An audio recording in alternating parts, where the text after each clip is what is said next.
Welcome to The Story Behind the Symptoms, a podcast from Symptomatic.me. Your host is David Clark, MD, a board-certified gastroenterologist who successfully diagnosed and treated over 7,000 patients with neuroplastic pain or illness. Each episode, we dive into our guests' life experiences to uncover the deeper causes of their symptoms. By listening to their story, you will gain insights that advance your own journey towards knowledge that becomes healing. Hello, and welcome to the Story Behind the Symptoms podcast. I'm your host, Dr. David Clark, president of the Association for Treatment of Neuroplastic Symptoms. Our website is symptomatic.me. And what we do in this podcast is we talk to people who have experienced neuroplastic symptoms and try to learn the story behind how those symptoms got going and how people recovered from them. And today, my guest is Narinder, who is based in the UK and has written a book about her experiences with this condition. So I'm sure it's going to be a very interesting conversation that we have today. Narinder, why don't you go ahead and introduce yourself? Thank you, David. Yeah, as David said, I've got a book out, but I'm a health and well-being coach now to be a personal injury lawyer for 15 years. And I thought I knew what chronic pain was. Having sifting clients' medical records, I always thought there's a psychological element, but I really didn't understand the phrase of biopsychosocial until I actually experienced chronic pain back in 2020. And now it's my goal to help other people to transform their pain into their power. The biggest thing that they realize is actually our mindset can either make us sick or it can heal us. And I've understood now how that comes about. Wonderful. Yeah, let's make sure we mention the title of your book so we don't forget. Yeah, From Pain to Power. And I think that the reason for that title, empowerment, when you do heal, it's like this light bulb moment of, oh my gosh, I trusted myself to heal with nurtured support and that momentum to keep going. Yeah, it's one of the most rewarding aspects of this work and something that kept me going in my early years when I was still learning how to do this was just not only are you alleviating people's symptoms and doing it often for people who've been lost in the healthcare system for years, but the same process that alleviates the symptoms can be transforming to your life. Benefits in many different areas of life beyond just the relief of the symptoms. And it's always been wonderful to see that. But let's not get ahead of ourselves. Let's go back to the beginning and talk about how your symptoms got started, what stage of life, and what was the progress or lack of progress from there. And every time I tell this story, there's always a different element to it because I learn more about myself. I think just being comfortable to share right now, I wouldn't have done years ago because it would have felt shameful, a weakness, being vulnerable. But what I did realize was I was in the corporate world. I was working long hours. But I remember when I started getting migraines, I had a young child, I had a baby, and I had a father that was dying of cancer. And I didn't realize that these kind of things were compressing. So what was happening was every month I'd get a migraine that debilitated me.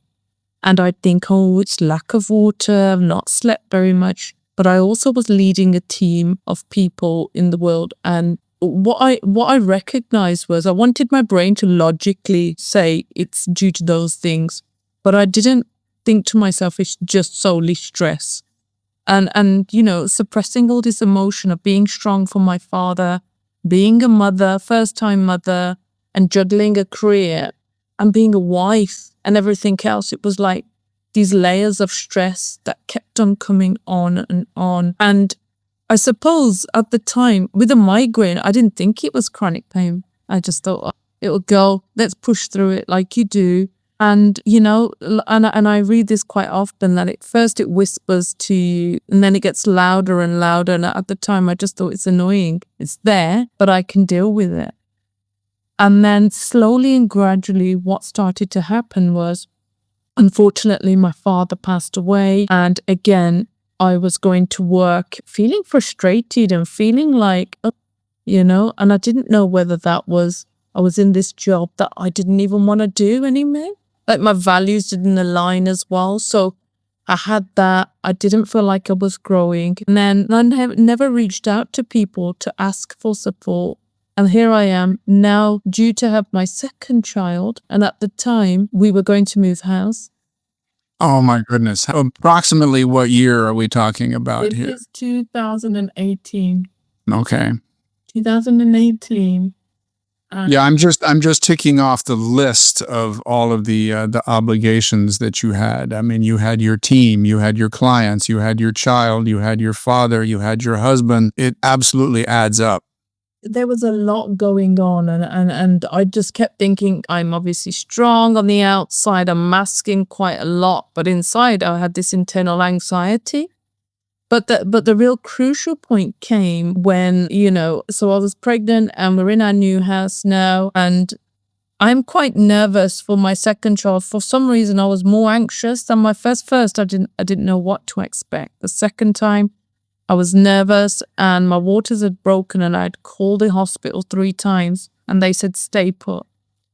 Well, what happened was I was literally on all fours in the back of my car while my husband's at like 100 miles per hour on a motorway. Can you imagine? I mean, I can laugh about it now, but at the time I was praying to God, please don't let my baby drop in the car on the motorway.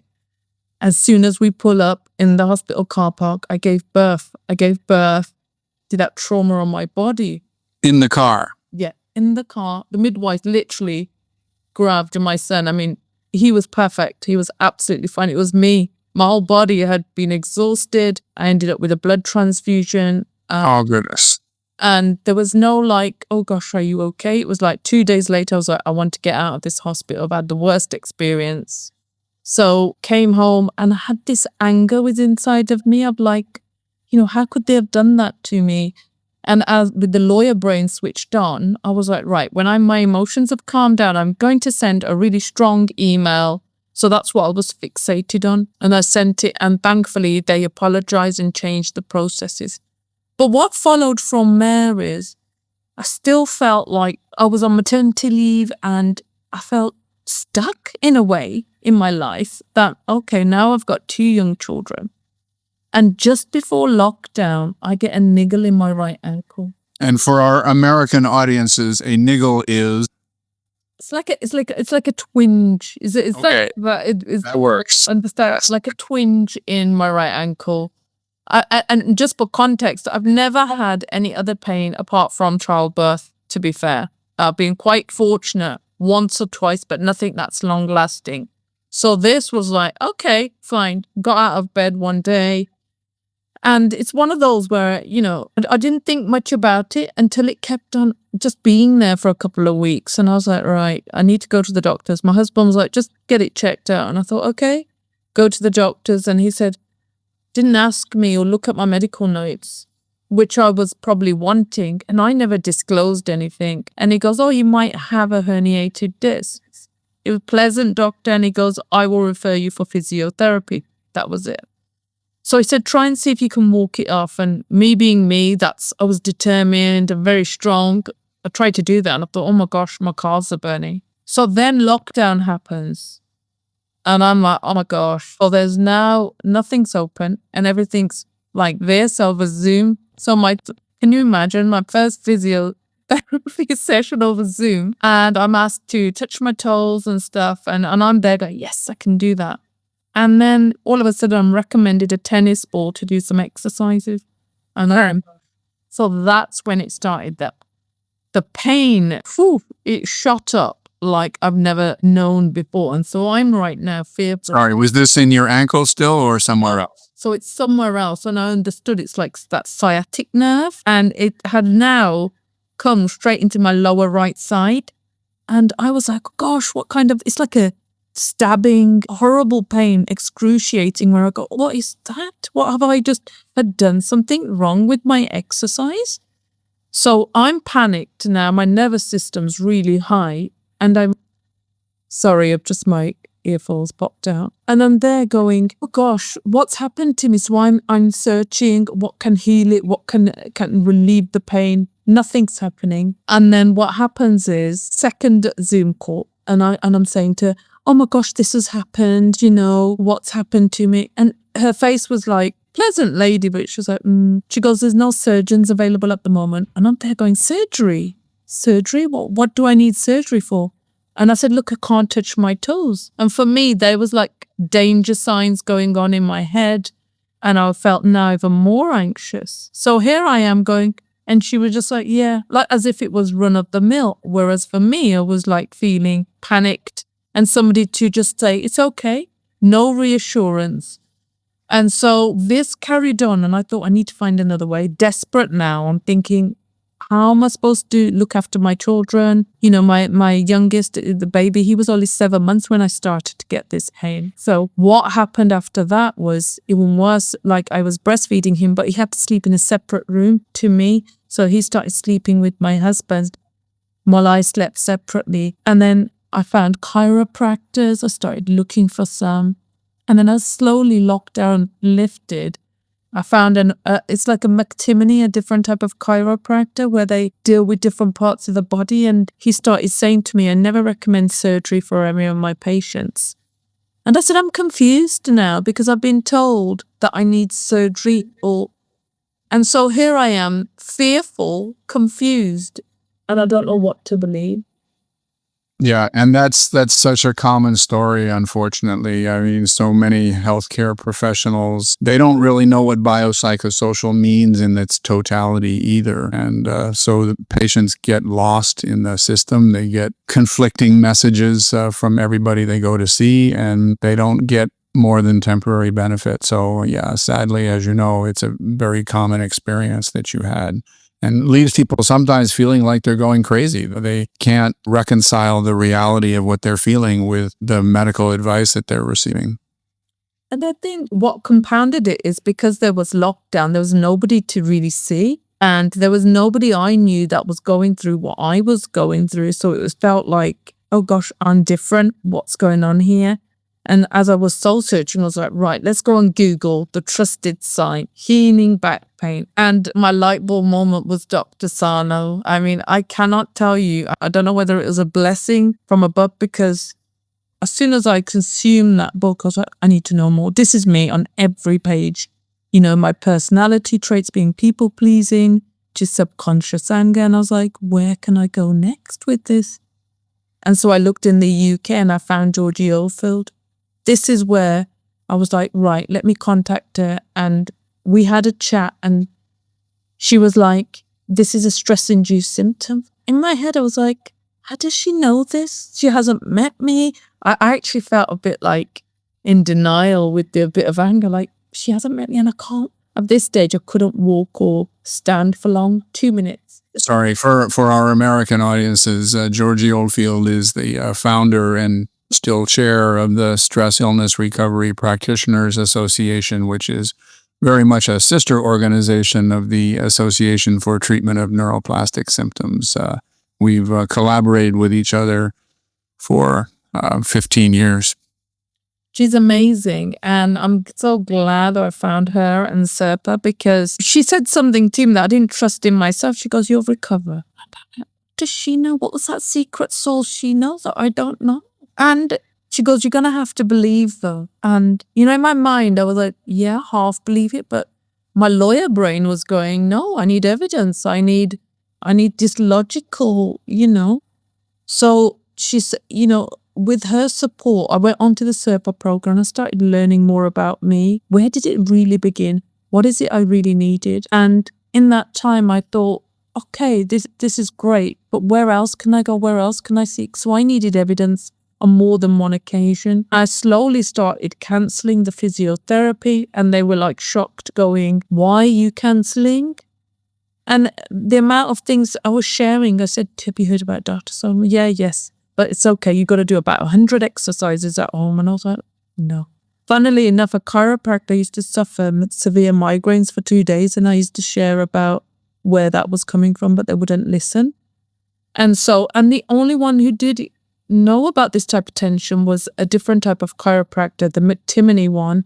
And he was saying, look, the stress comes in here. You just have to relax. And I was like, oh, that's nice to know. But again, I was like, I'm going to cancel everything I knew that was an external validation to fix my pain.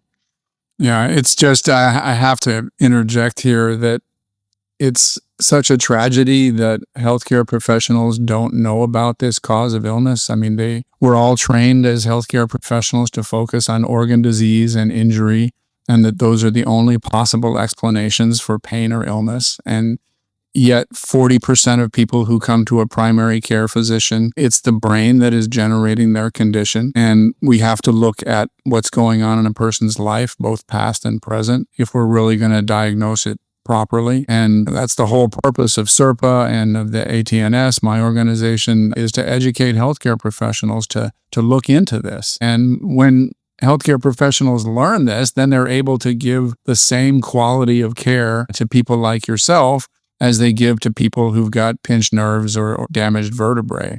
There should be no difference. It's the same pain. You should get the same quality of care no matter what the cause is. And unfortunately, at the moment, that's not the case. But I'm so glad you found these concepts and were able to take advantage of them. Yeah, I mean, I think if I hadn't met Georgia, I don't know how long it would have persisted for. But I was determined. And, people, it depends on where you are on the spectrum. Like, one of my motivations was for my children to pick them up again. And I think I started to discover about myself when I was 5 years old. I had seen my mother have a mental breakdown, and I packed it away as nothing and carried on with my life. And it's only I picked up on that when, I was done a timeline therapy to say, actually, that was huge. And that would have affected me. And I didn't want my children to see me in a way like that. That really pushed me forward of, I've got to be. Like, I even reached out to Howard Schubiner. I emailed him to get reassurance.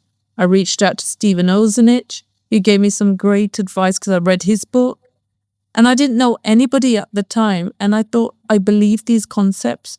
And then because I had that still niggle of a doubt, and like they say, don't they, the brain sometimes needs the diagnosis. I thought, let me get that MRI. I could not even lie down on an MRI scanning for longer than 10 minutes. I had to get up. I had this consultation over Zoom with a neurosurgeon. And thankfully, Georgie had prepped me before then. I had done the research and I'd look. And point blank, he said, yeah, you need the surgery. Nothing, I had a slight hope, he would say, like an injection or something just to take it.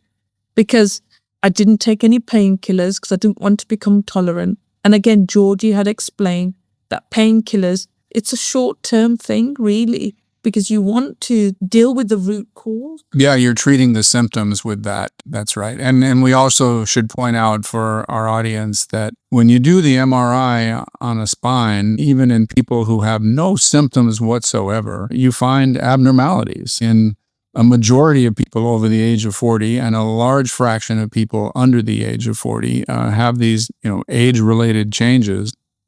They don't cause any symptoms in most people, but if you happen to have back pain from stress and you get an MRI and the MRI shows these inconsequential age-related changes, it's very easy for a doctor who is trained that pain and illness come from organ disease and structural damage to jump to the conclusion that this thing that's in your MRI is the cause of your pain and we had best fix it.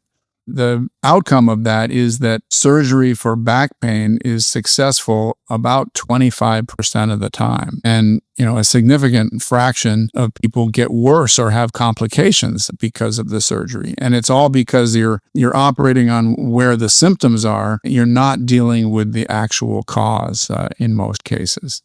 So it's just, especially in the United States, there is a nightmare of unnecessary spine surgeries for pain in the absence of any evidence of nerve damage. Dr. Schubiner, whom you mentioned, was closely involved in a research study that carefully looked at a series of people with pain in their spine, either in the neck or the back, the low back, and found that 88% of them, it was not due to any structural damage in the spine itself. It was brain-generated, what we call today neuroplastic symptoms, 88% of the people.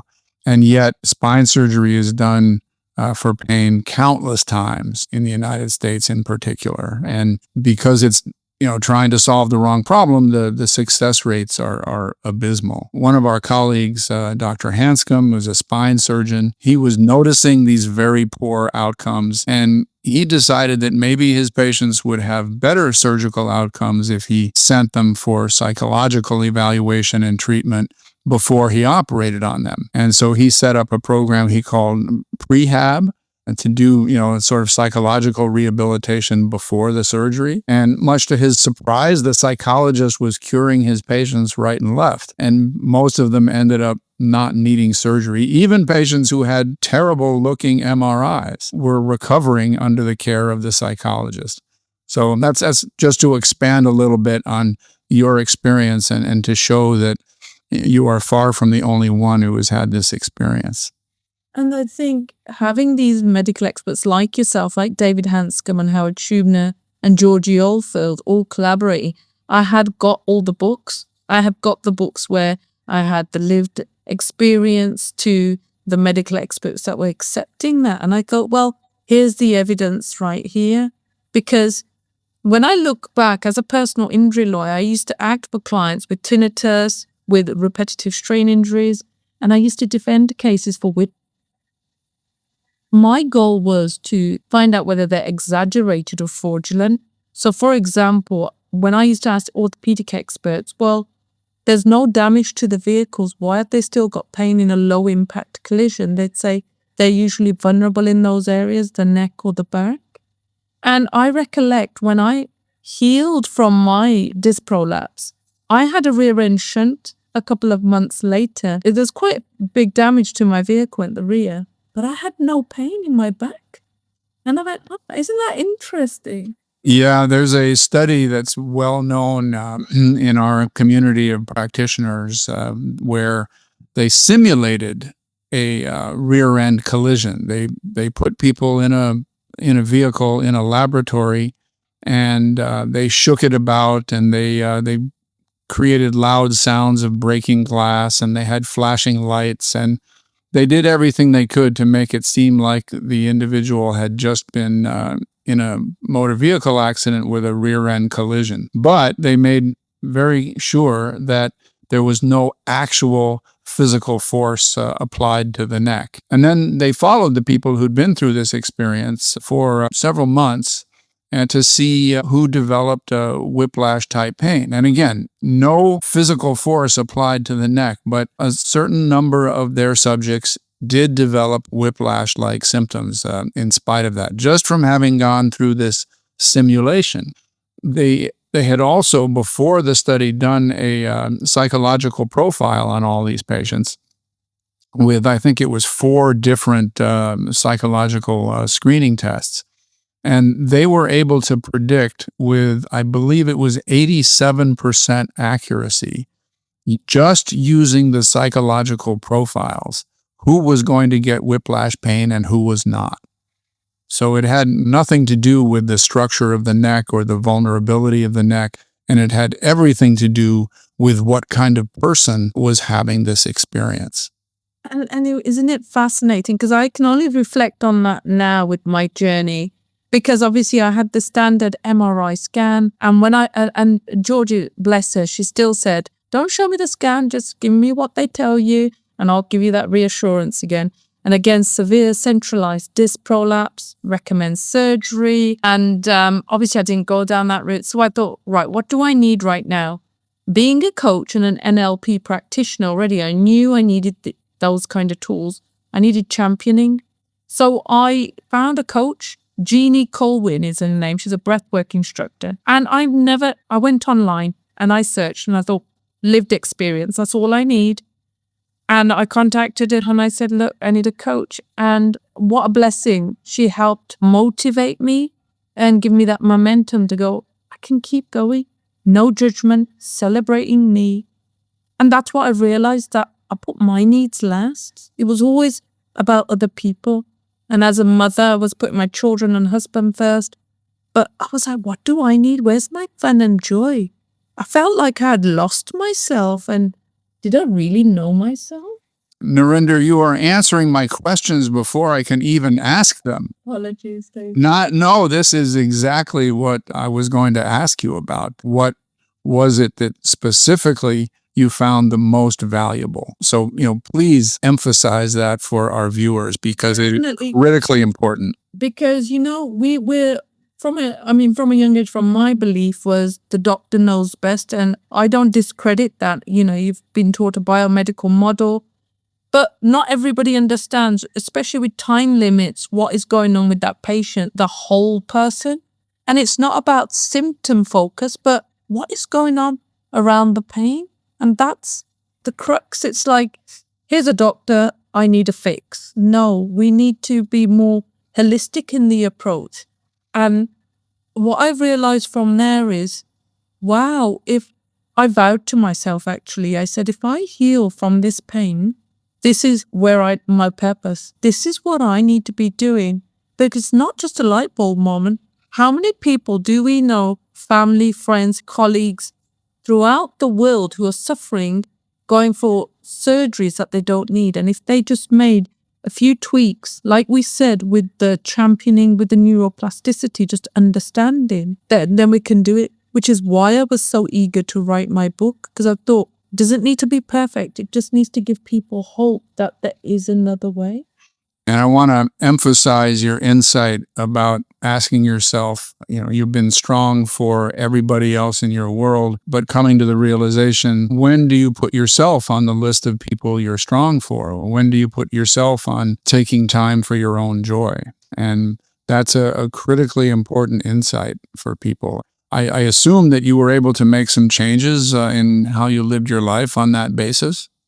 Well, I transformed my whole life. So I quit the law. Although I loved the legal profession, I felt like my purpose was, I was a professional coach, and I put myself into becoming full-time as a coach. And I also now advocate alongside other clinical directors who appreciate the neuroplastic pain through peak health coaching. They're listed on the NHS. And what we do is nationally educate other doctors, physiotherapists, chiropractors to say, actually, a coaching approach with your patients is really important, because by asking the right questions, we will get more information to help support those patients going forward. And in supporting yourself, are you carving out time to put yourself on the list of people you take care of? Yeah, absolutely. So I don't have this I have a different structure now. Before it was long hours and, going to accompany it because you think working harder is better. No. So now in the morning I work out, I do weights, I do my cardio, I have time to have a cup of coffee with a friend or lunch. I just sit as well. I do some silent meditation just by myself, but I love the theatre, comedy. My biggest one is connecting with people. I've always enjoyed meeting people, and I do that on different levels. So I think what I do with my self-care is boundary set, is really carve out time with time blocking of things I enjoy doing and not feeling guilty, because it's the guilt that people feel for doing the things that they enjoy doing, thinking it's selfish, but it isn't. Self-care for me means so much more. Yeah, the phrase that I use with my patients is that all you're doing is putting yourself on the list of people you care for. And, you deserve to be on that list. But I think when I coach people, and I resonate with this too, we can be our worst enemies and bullies. Like, it's not good enough, I'm not smart enough, I've failed. We would never say that to a friend. We would give them encouragement. But to ourselves, we can berate ourselves unnecessarily from this perfectionist attitude, especially with myself. And, I set up a pain cafe. I was inspired by a gentleman called Sean Jennings. And locally, I've set up a pain cafe so that people can come from all walks of life to share their struggles so that we can support each other. Because I find if you have other people on that similar journey, that you can help to heal, that you can help to share what's working, so that, because you hear quite often, and I heard this about myself, is, wow, isn't it a miracle you recovered? And I was like, no, there's thousands out there like me. You don't have to just manage and live with pain. You can heal if you are aware of how the brain deals with pain. That actually pain is not an enemy, it's a friend, it's their protectors. I would estimate, perhaps 8 to 10 million in the UK that are suffering from this, 50 million in the United States. And the number of clinicians that know how to help a patient like this is in the hundreds. So we've got a long way to go. We've got, a million and a half healthcare professionals in the United States, and only in the number of hundreds that know how to do this work.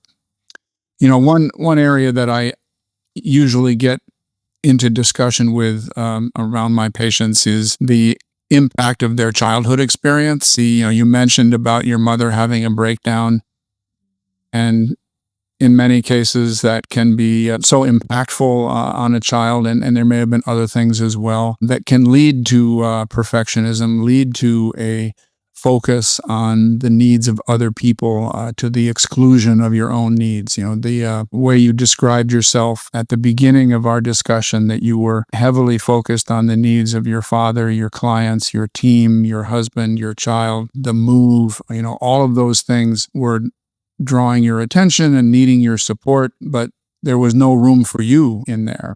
That often can be a characteristic that develops from a person's childhood experience and then carries on well into the adult years. And it often facilitates my patients' recoveries when they can see how those characteristics got started, when they can see that, perhaps the idea that you're not good enough got launched at such an early age that you had no defense against acquiring that self-image.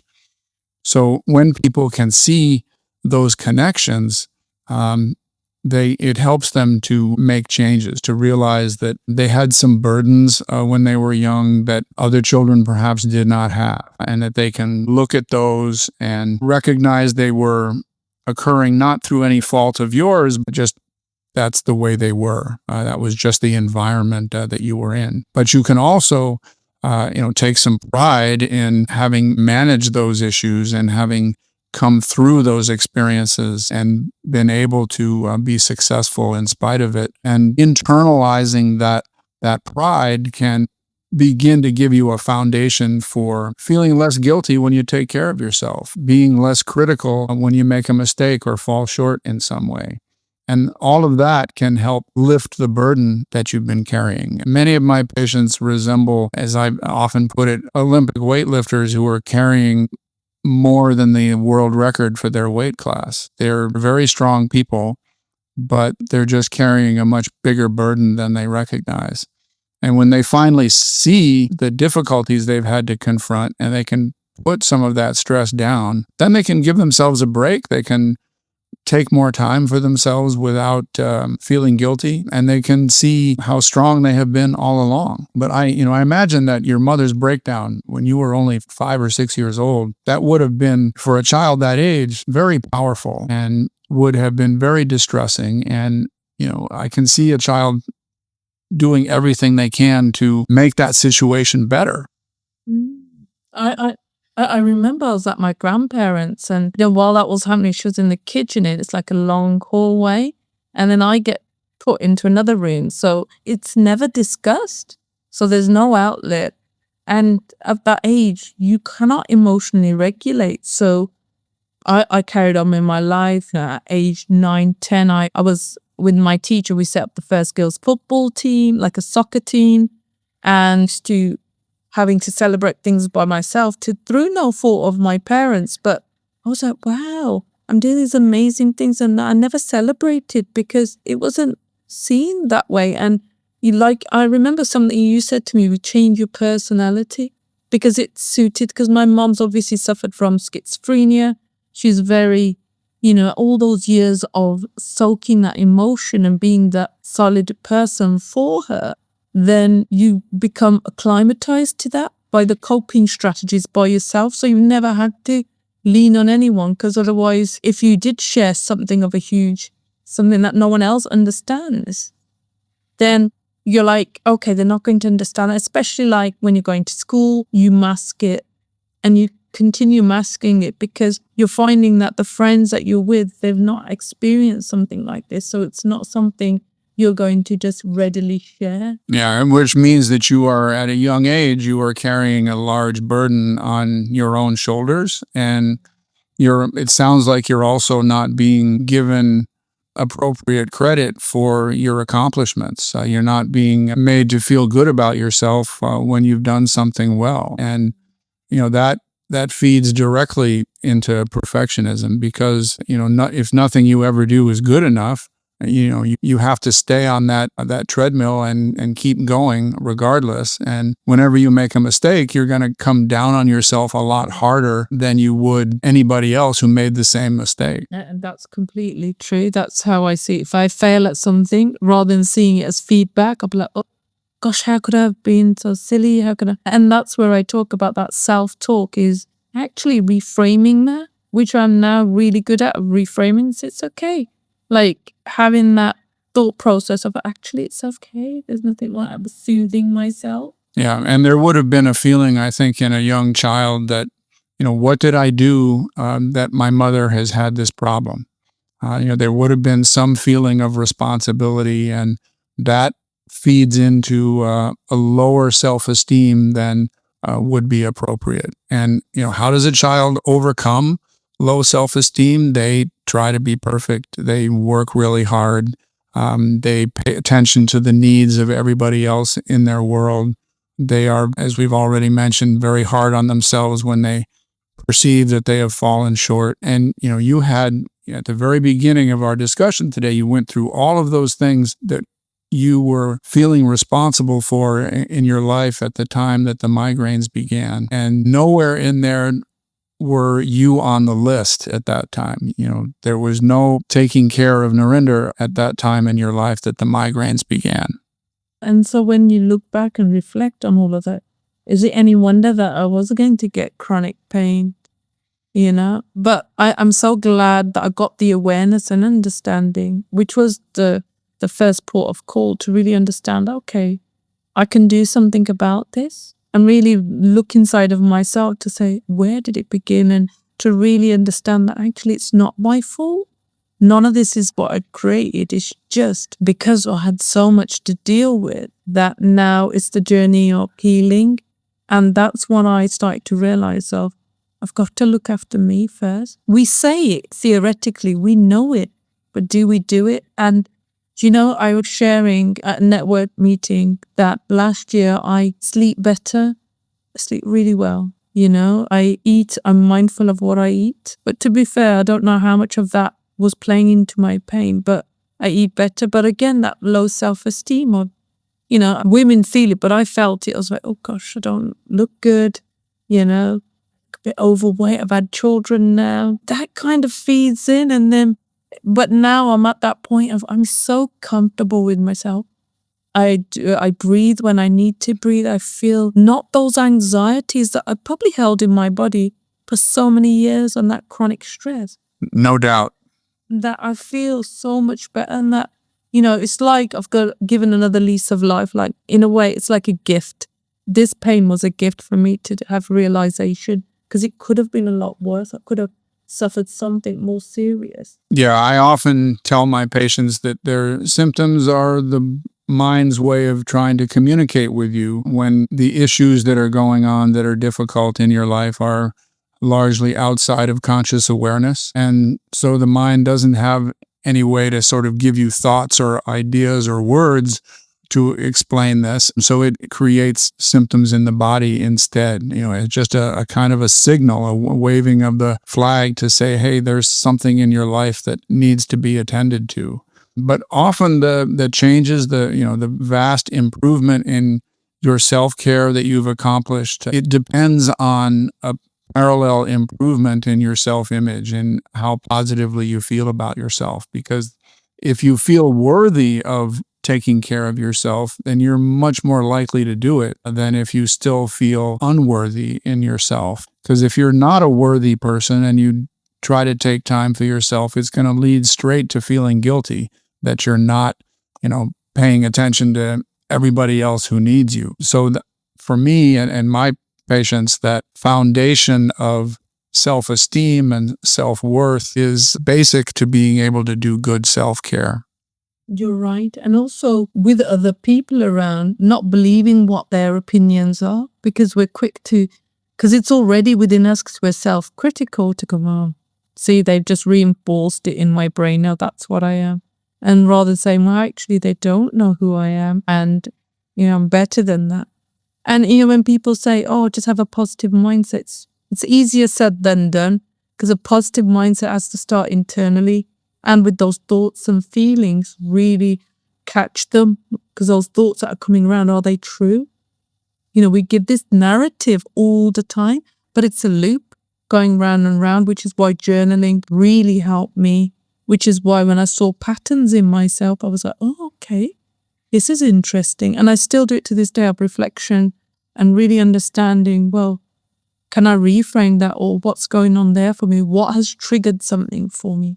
Because I think you don't realize, but you'll realize if pain flares. I mean, to touch wood, I haven't had many. I had a migraine actually last year while I was writing the book, but I recognized it and I realized why, because obviously it was bringing up all the stuff from my past.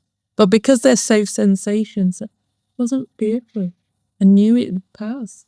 Yeah, it's a huge change. Yeah, very easy to tell people to have a positive mindset, but if you were taught from an early age that you are not a positive person, if you are made to feel like, oh, you must have done something, that your mother has had this breakdown, and your accomplishments in, starting the girls' football team are not acknowledged and praised, even something like that is going to send the message that your achievements don't matter and therefore you don't matter. And so how are you supposed to have a positive mindset in that circumstance? Another analogy I use with my patients is that the difficulties that they experienced as children resemble parachuting into the Himalayas as a toddler. Find yourself in quite a challenging environment through no fault of your own, and you have to somehow cope with it and find your way out of it. And ideally, later as an adult, you can recognize just how much you had to overcome and give yourself appropriate credit for the strength and the courage and the heroic perseverance that you must have had to come through all of that. And that's such an important foundation for people.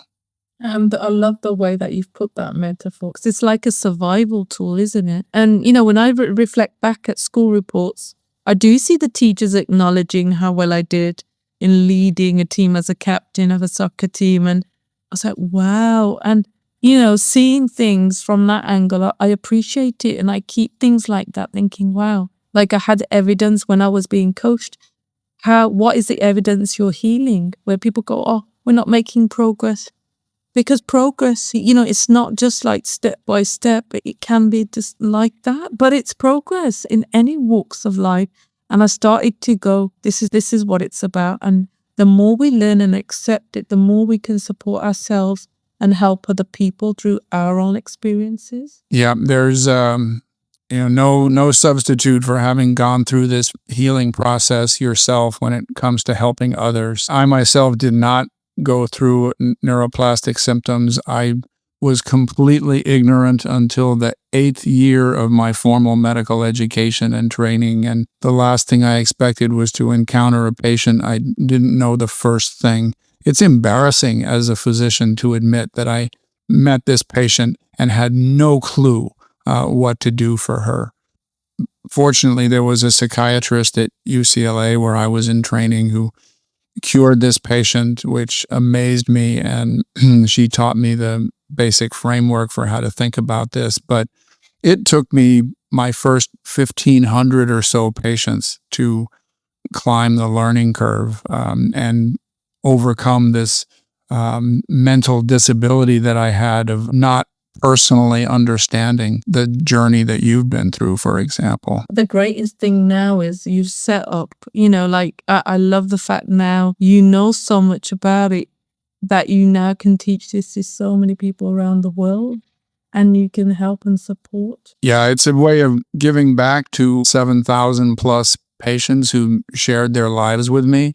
and I can take what I learned from them and share it with professionals and the public. And we've made huge progress in the last 15 years. It really feels like we're approaching a tipping point, especially now that we have numerous research studies, clinical trials that are done at a very high standard that have been published now and are all mutually confirming each other about enormously valuable and positive outcomes from this approach. And I think that the world is going to take notice of this research and begin to embrace it. One doctor that I trained was wonderful conversation that I had. She took me aside at a conference and said that these concepts had put the joy back into her work. She was a family doctor on the East Coast of the United States. And I think that'll be true for every healthcare professional that finds their way to this approach. And you're absolutely right. Like, I do sit in on some of your question and answers, and I'm a member of it, and some of the questions of things that people ask me half of the time, and so I can relay that information with that confidence, knowing that it's the same thing, and to really share that. It's not for me to convince anyone, but to give the resources, to share the articles, to say, have a look for yourselves before, if you want to embark on a coaching journey, to give you that support. Because that's what I needed. I needed a community, a coach to help me, just to handhold me a little bit of the way, to say, you've got this. And we understand, we hear you, we see you, you're not dismissed. Yep. You're not crazy. You have a real condition. These symptoms are not in your head. You are not mentally weak. My patients are actually mentally stronger than average, but they're just carrying a very large burden of stress that would cause anybody to have symptoms.